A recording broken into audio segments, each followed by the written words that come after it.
ہائنے کی نظم سوالات کے جواب میں، اور عنوان علامہ اس کا کیا رکھتے ہیں؟ زندگی اور عمل۔ فرماتے ہیں ساحل افتادہ گفت اگرچہ بس زیستم ہیچ معلوم نہ شد کہ من کیستم۔ جو دریا کے کنارے ساحل ہے، کیونکہ دریا تو چل رہا ہے نا، اور ساحل وہیں کا وہیں ہے، وہ کہیں نہیں آ جا رہا، وہ موجوں سے سوال کرتا ہے، دریا کی لہروں سے سوال کرتا ہے۔ بڑا سوچا میں نے، یہیں پہ مجھے کئی دہائیاں کئی صدیاں گزر گئی ہیں، بہت سوچا، مجھے سمجھ نہیں آئی میں کیا ہوں، میں کون ہوں، میری حقیقت کیا ہے۔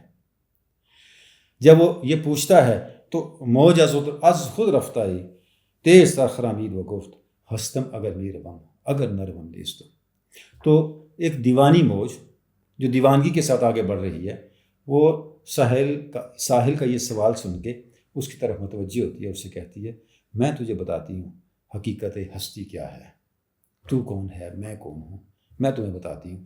حقیقت بس اتنی سی ہے، ہستم اگر نیروم اگر نروم نیستم، اگر میں چلتی رہوں تو کچھ ہوں، رک جاؤں تو کچھ بھی نہیں۔ یہ جو مصرع ہے علامہ اقبال کا، یہ ہائنے کے سارے سوالات کا جواب ہے۔